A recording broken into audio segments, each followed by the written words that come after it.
Hey, what's up? I'm DJ Sixsmith. You're watching The Sit Down. Jim Gaffigan back here with us. Part 2, you're here in September for American Dreamer. It's no getting getting rid here of me. with another new movie, Troop Zero. Troop Zero. What's up, man? How are you? How you Happy doing? New Year. Thanks for having me. You got it. So why don't we talk about this? Because you got a Sure. crazy accent here, got a bunch of kids running around. Yes. How'd you get involved with this project? I was sent the script. I mean, imagine being sent a script where two of the lead actors are Viola Davis and Allison Janney, Yeah, not a bad deal. who have won every single type of acting award you can win. Yeah. And Mike Epps is great. He was added later on. But you read the story in the script, and it's... what I really responded to was that it was kind of this old school kind of underdog story that I remember the Bad News Bears as a kid. Classic, and but I also was drawn to the fact that it's, you know, I remember making this movie and thinking, wow, this is really kind of a movie that looks at class as opposed to, I mean, America, the great sin of America is slavery, but this one takes a look at class as opposed to, you know, there's you know, obviously different races in it, but that's not the focus of this. The focus is class, and that's even what Christmas, who plays my daughter, she's dealing with class, and some of it is presented in a kind of like, embrace your oddball, you know, be who you are, I'm a human being, stuff like that, but for the nerdy part of me, it was an interesting commentary on class. Yeah, it's really fascinating because you think in like this little specific area of Georgia that everybody's kind of lumped into the same group, and in truth, they're not.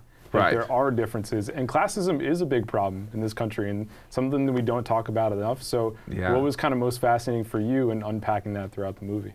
Well, I think it's just, there is, you know, we know culturally there are cultures throughout the world that, you know, whether it be the caste system or the, you know, the British, you know, class system, that, you know, Americans have this romantic notion that that doesn't exist. Intellectually, we know it does, but for a glimpse at that and to see what the restrictions are of that, and also how maybe in America you can buck that and kind of be whoever you want, which is truly an American romantic idea. You can be anything. Yeah. You know, Christmas, Flint could be a birdie. Sure. She could talk to people from outer space. It's a very romantic pie in the sky idea, but that's kind of fun. And you know, as a parent of way too many children, I want my kids to see this movie. You know, Have they checked out your stuff recently? Are they in on your stuff? they haven't seen. There was, I did American Dreamer where they didn't watch that. And I Too didn't dark want for that. them? They're Too like, no, dark. Dad, I'm out.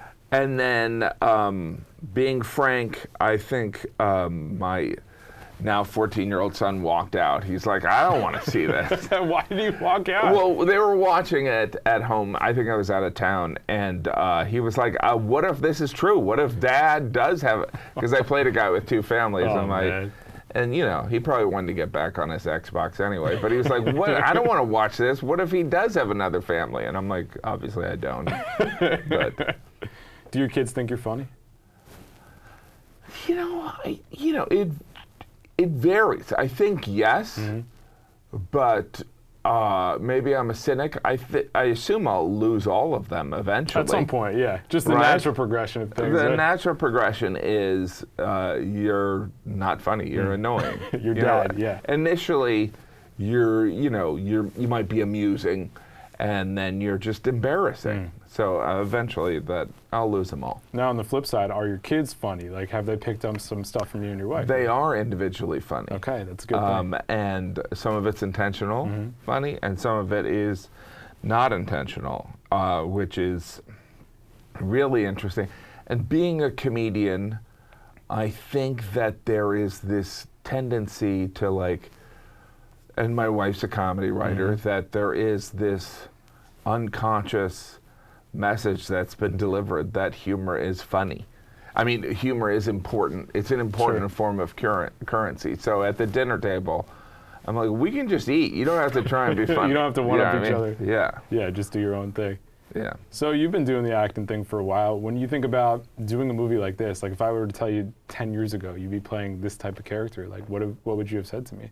Oh, I mean, I would have been so excited. I mean, that's, you know, for me, I've, you know, been kicking around for a while. I know that I look like I'm in my early 20s, but I'm not. But for, you know, meaty roles where I play a guy who walks around with a toothbrush in his mouth and has a deep Southern Georgia drawl. Talking about Johnny Cash. Yeah. It's like, I always wanted to play these complex guy who, you know, wants to be a good dad but really isn't. You know, it's just about the opportunity. And it's very strange as a comedian because with stand-up you have a certain level of control. Mm-hmm. Like you can come up with an idea and try it that night. Whereas in acting, even if you prove you can act, you have to be the right person for the right role. Right. And you know, you obviously respect the vision of the writer and the directors. So you hope that people will hire you, but there's not much you can do. Yeah.